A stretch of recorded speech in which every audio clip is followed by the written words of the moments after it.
Olá pessoal, vamos dar continuidade ao estudo das predições do Evangelho. Nós já estudamos como acontecem as predições, o que são as predições, e agora Kardec entrou no estudo das predições que estão no Evangelho, partes do Evangelho em que citam acontecimentos futuros, em que as pessoas, principalmente Jesus, prevê o que está por vir. A gente já viu como ele fazia isso e como até nós podemos fazer. Então, que os bons espíritos nos iluminem e que nosso Senhor Jesus nos abençoe. Vamos ao nosso estudo. Nesse vídeo, vamos pegar 3 subtópicos, porque são pequenos. Então, a gente vai fazer 3 subtópicos. Sempre que mudar o tópico, eu mudo aqui, ó. Deixa eu ver, eu mudo aqui o título, ó. Tá certo? Eu vou mudar aqui o título, aí vocês vão perceber. Então vamos lá, vamos começar com perseguição aos apóstolos. Antes de morrer, Jesus sabia que os apóstolos iam ser perseguidos. E aí fica claro que não é tanto essa coisa de prever futuro, não é tanto essa coisa de adivinhar futuro.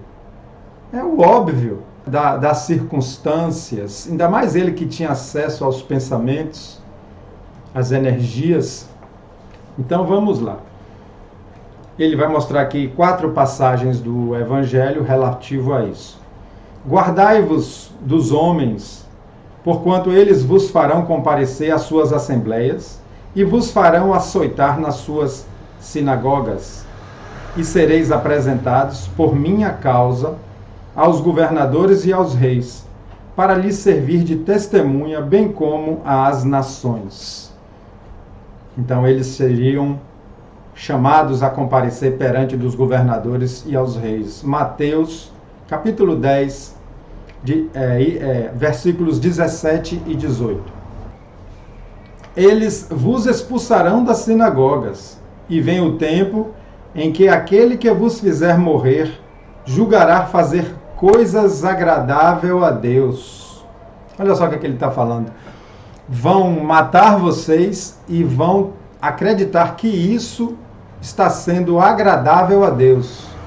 Nessa passagem, eu lembrei de Saulo de Tarso, né, que a história dele é maravilhosamente contada naquele livro, um dos clássicos da doutrina espírita, Paulo e Estevão, né? Por que eu lembrei de Saulo? Porque ele era do governo, ele era judeu e perseguia cristãos. Ele mandou matar vários cristãos e acreditava que isso era agradável a Deus. Ele era um homem de fé em Deus. Então é explicitamente isso, que vão matar, julgará fazer coisa agradável a Deus. Ele era um homem de tanta fé em Deus que depois foi escolhido por Jesus para divulgar o Evangelho. E ele troca até de nome, de Saulo, ele passa a ser Paulo, querendo dizer que era um novo homem. Tratar-vos-ão desse modo, porque não conhecem nem a meu Pai, nem a mim. Então quem manda não conhece direito nem a Deus e nem a Jesus. Era o caso de Saulo. Ele tinha um Deus equivocado, baseado em tradições e baseado numa fé judaica que não refletia bem o Deus de amor que a gente entende hoje na doutrina espírita, no cristianismo, né? Ora, digo-vos essas coisas a fim de que, quando houver chegado o tempo, vos lembreis de que eu vô-las disse. Quando aparece esse termo no Evangelho, chegado o tempo, fim dos tempos, sempre que aparece essa expressão, me vem à cabeça sempre a transição planetária. Não que o mundo vai acabar, não que vai ter julgamento final, juízo final, não que Jesus vai voltar a julgar os vivos e os mortos. A gente não acredita assim. Temos que respeitar quem acredita. Mas a gente acredita na mudança de energia para ter acesso a uma terra regenerada. É isso. Então, os planetas também evoluem dessa forma. Então, chegados os tempos é isso. É o tempo em que só reencarnarão na Terra melhor quem tiver acompanhado essa mudança de energia, de frequência, de sintonia. Esse trecho que a gente leu está em João, capítulo 16, de 1 a 4. Sereis traídos e entregues aos magistrados por vossos pais e vossas mães, por vossos irmãos, por vossos parentes, por vossos amigos, e darão morte a muitos de vós. Lembrei de Paulo de novo, que quando ele sai a pregar e um dia ele volta em casa, os pais não recebem ele. Por quê? Porque ele estava perdido. Ele estava acreditando em Jesus. Ele estava acreditando que Jesus era o Messias prometido. E isso para os judeus não tinha cabimento, né? Os judeus até hoje aguardam a vinda do Messias. Lembrei de Paulo de novo, né? Porque está tudo nesse livro que eu citei, né? Paulo e Estevão. Sereis odiados de toda a gente por causa de meu nome. Entretanto, não se perderá um só cabelo de vossa cabeça. Pela vossa paciência é que possuireis vossas almas. Possuir a alma é salvar a alma, salvar no sentido de estar acima das coisas da terra, estar acima da maldade que ainda predomina aqui. Eu citei Paulo 2 vezes, mas quando Jesus falava isso, não era direcionado a Paulo, estava falando com os apóstolos, avisando a eles o que é que iam acontecer com eles. Nessa época, Paulo nem era apóstolo de Jesus. Na época que Jesus falou isso, Paulo nem conhecia Jesus pessoalmente, né, que era Saulo. Mais um trecho. Aqui ele vai falar sobre o martírio de Pedro, quando Pedro foi também condenado à morte e sofreu. Em verdade vos digo que, quando éreis mais moços, vos cingieis a vós mesmos e ieis onde queríeis. Vamos explicar um pouco aqui esse trechinho.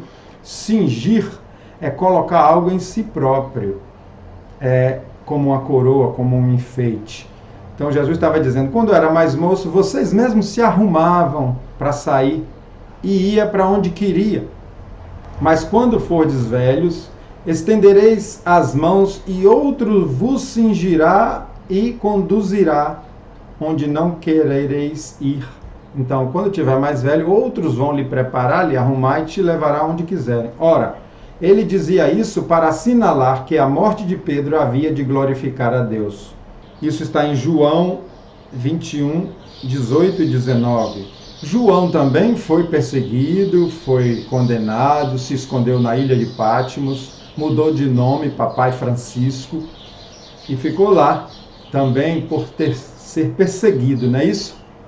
Então, esse trecho, perseguição dos apóstolos, nós encerramos aqui.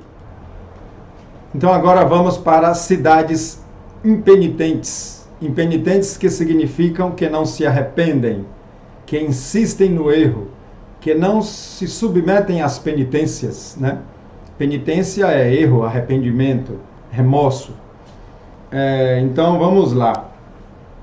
Começou então a reprochar as cidades onde fizera muitos milagres por não terem feito penitência. Reprochar é repreender, censurar. Jesus começou aqui nessa hora a censurar as cidades em que ele passou, ensinou, fez milagres como a gente já estudou, e elas não se submeteram aos arrependimentos, não reconheceram erros. Então ele disse, ai de ti, Corazim, ai de ti, Betsaída, 2 cidades. Porque se os milagres que foram feitos dentro de vós tivessem sido feitos em Tiro e em Sidom, outras 2 cidades, há muito tempo teriam elas feito penitência com saco de cinzas. Querendo dizer aqui uma penitência forte, uma penitência maior. Declaro-vos, por isso, que no dia do juízo, Tiro e Sidom serão tratadas menos rigorosamente do que vós.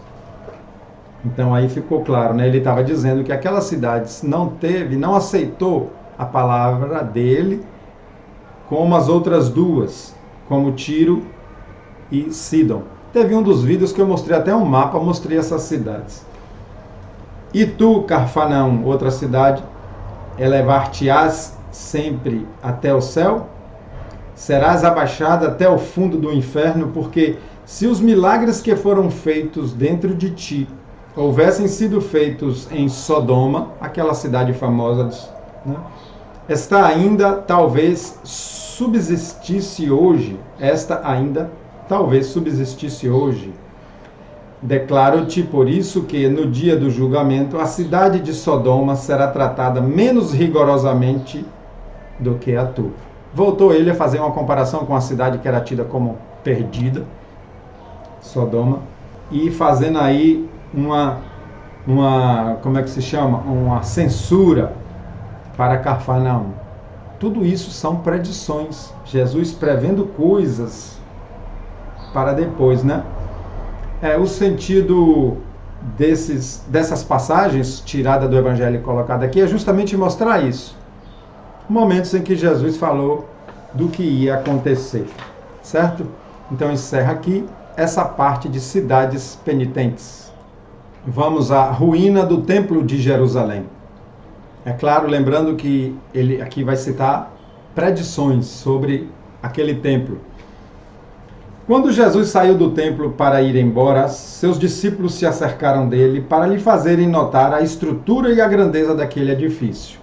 Então, os discípulos saíram mostrando, olha só a grandeza desse templo, desse prédio.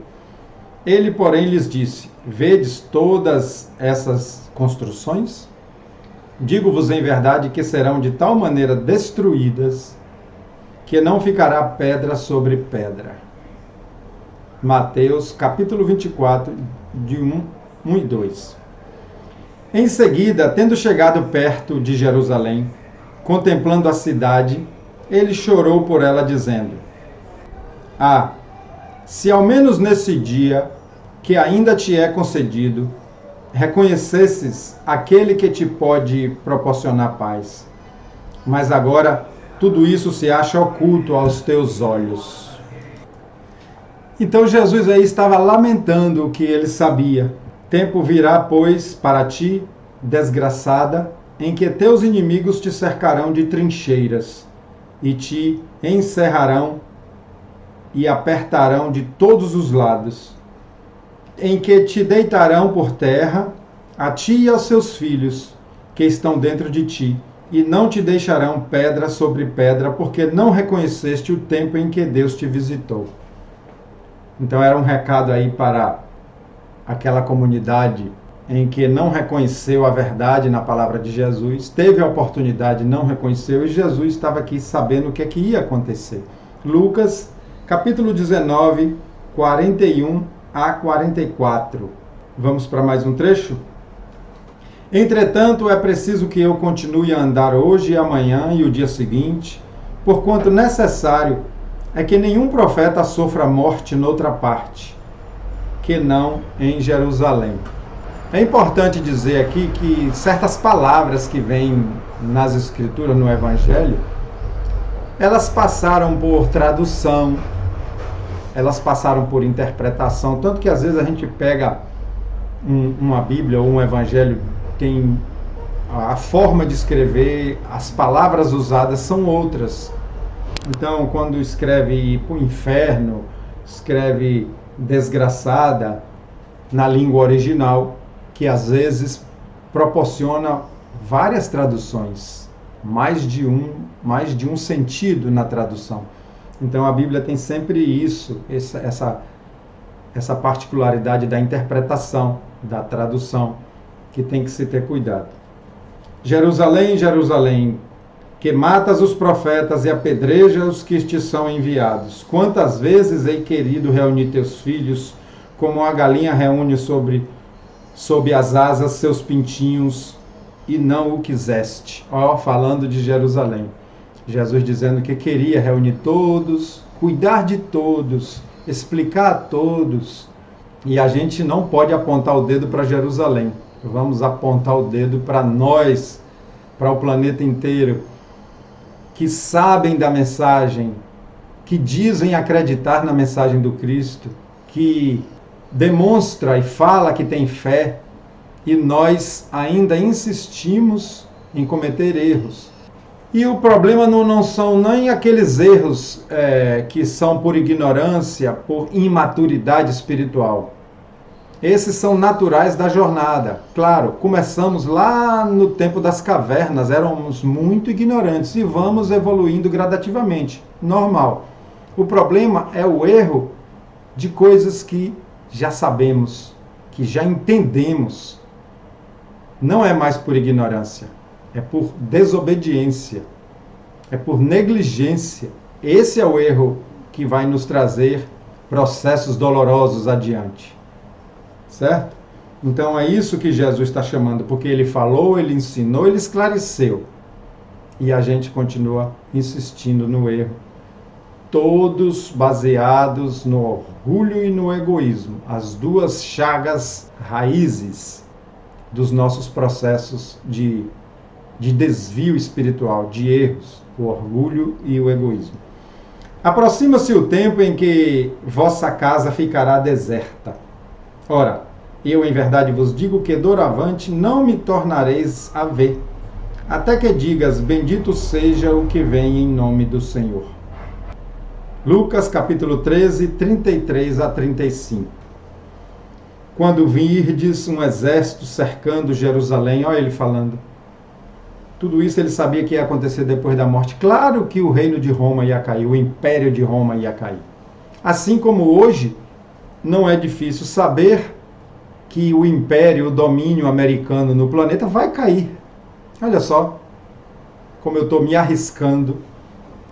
Vai cair porque não dura para sempre a opressão, não dura para sempre as guerras, o domínio, não dura para sempre. Nenhum reino, nenhum império, nenhum governo vai dominar a terra. Vai chegar um momento em que a igualdade vai prevalecer.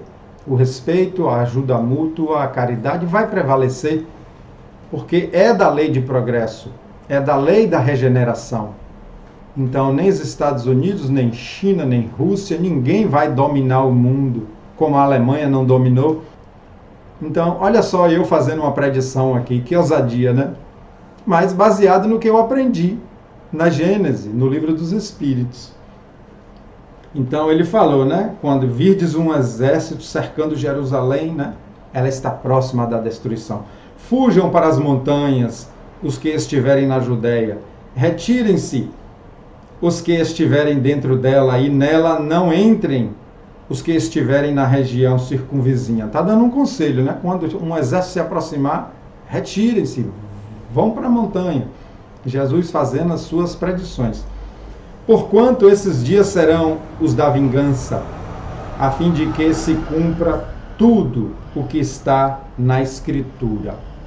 Porque Jesus sabia que os profetas do Velho Testamento, os profetas que vieram antes deles, fizeram predições em nome dele, auxiliares dele, todos que vieram na Terra promover a nossa evolução, nos ensinar, foram auxiliares de Jesus, desde Moisés, passando pelos filósofos gregos e etc.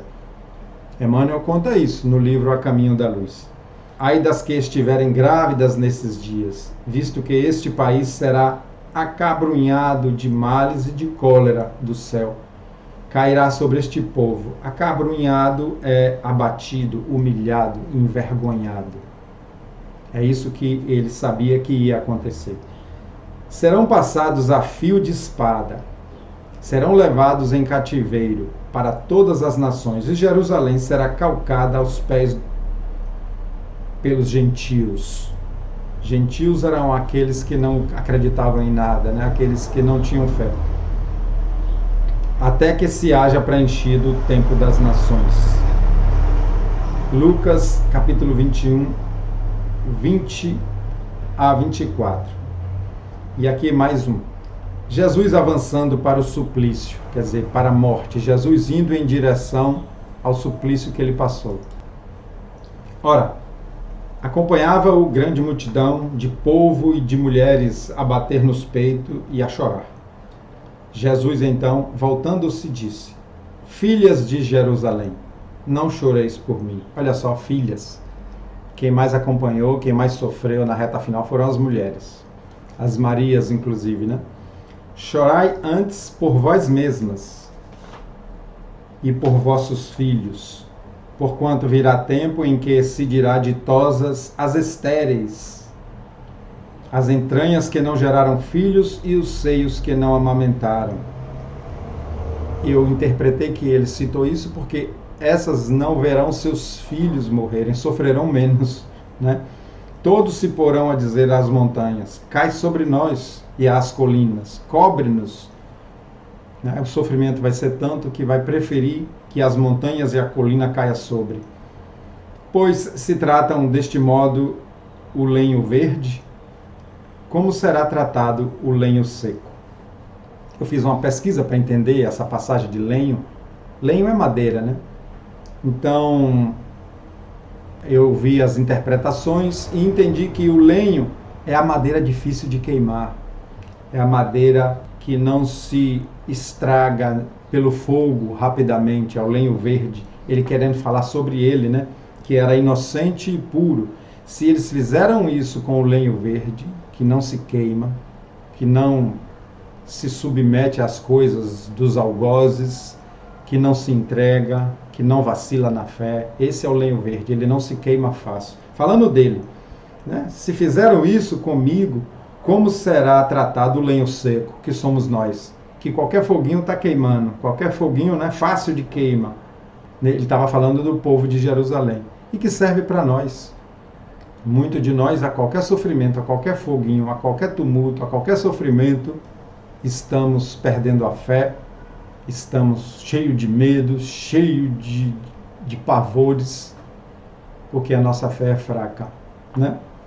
Então foi isso que ele quis dizer. Lucas capítulo 23, 27 a 31. Agora, para encerrar, tem um pequeno trecho aqui de comentários. A faculdade de pressentir as coisas por vindouras é um dos atributos da alma e se aplica pela teoria da presciência que a gente estudou. E ele falou atributos da alma, ele não falou atributos de Jesus, atributo dos espíritos puros. A alma, quando fala de alma, fala de espírito encarnado. Jesus a possuía como todos os outros em grau eminente. Pôde, portanto, prever os acontecimentos que se seguiram à sua morte, sem que nesse fato algo haja de sobrenatural. Então não era uma capacidade sobrenatural. Foi como eu falei do nosso planeta nos tempos atuais, né? Que eu falei que o domínio americano sobre o planeta vai ruir, vai acabar. Eu estou falando isso baseado no aprendizado da doutrina, né? Por tudo que eu já falei ali atrás no Vida. Então não é nada sobrenatural, é uma leitura lógica das coisas. Pois que o vemos reproduzir-se aos nossos olhos nas mais vulgares condições, nas mais comuns condições, né? Então ele está dizendo, a gente vê as coisas acontecerem, seguirem uma após a outra, nas mais comuns condições. Não é raro que os indivíduos anunciem com precisão o instante em que morrerão. Aqui ele já está falando da intuição, de um processo em que a pessoa, ou durante o sono, recebe a informação, ou traz por intuição o momento que morrerão. Está dizendo que não é raro as pessoas sentirem esse momento. É que a alma deles, no estado de desprendimento, está como o homem da montanha, que a gente estudou lá no capítulo 16, quando estava estudando predições. Abarca a estrada a ser percorrida e lhe vê o termo. É o homem da montanha que de cima vê a estrada. Mesmo que ela tenha curvas, ele está vendo lá de cima o que está aguardando na frente. Então ele fala assim. E ele fala justamente no estado de desprendimento, quando ele está em espírito, não precisa nem ninguém dizer. Ele vê que o seu desencarne está próximo. E ele traz, ao acordar, isso como intuição. Tanto mais assim havia de dar-se com Jesus, quanto, tendo consciência da missão que viera desempenhar, sabia que a morte no suplício forçosamente lhe seria a consequência. Então, provável é que Jesus o tempo todo sabia, não só na reta final, mas o tempo todo sabia como as coisas iam acontecer. A visão espiritual permanente nele, assim como a penetração do pensamento, haviam de mostrar-lhes as circunstâncias e a época fatal. Então ele tanto tinha intuição, como ele sabia da missão dele, como ele tinha acesso aos pensamentos, que são energias. Sabiam o que estavam tramando. Por isso que ele falou que Judas ia traí-lo, que Pedro ia negá-lo. Pela mesma razão, podia prever a ruína do templo, a de Jerusalém, as desgraças que iam abater sobre seus habitantes e a dispersão dos judeus. Foi tudo que ele preveu nessas passagens, né? Então, gente, são aprendizados que para muitos pode parecer desnecessário, mas quanto mais a gente vai entendendo como as coisas acontecem, mais capacidade a gente tem de conduzir as nossas próprias vidas, mais entendendo como são os processos da vida. Como eu sempre falo em vários vídeos, quando você conhece de algo, você resolve os problemas com mais facilidade. A gente chama o técnico de computador para consertar nosso computador, porque nós não conhecemos.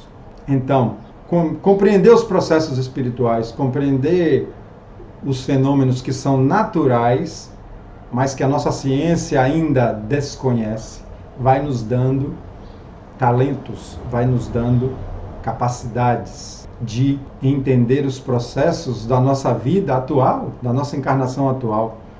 Entender os nossos processos internos de sentimentos, de emoções, de pensamentos e passar a ser cada vez mais senhor de si mesmo. Passar a ser cada vez mais dono dos seus próprios pensamentos, dono, gerente das suas reações, das suas emoções. O que é que os grandes profetas, os grandes monges, os grandes iluminados fazem mais do que nós? Eles fazem isso. Eles gerenciam seus pensamentos e suas emoções. E aí ele tem controle de como eles estão interferindo no mundo.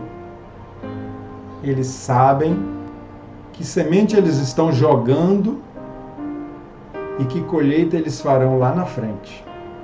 É isso que a gente tem que procurar aprender ao estudar Jesus, ao estudar a doutrina espírita. Que ele, o nosso mestre, ilumine a sua casa, a sua família, tá bom? Até o próximo vídeo.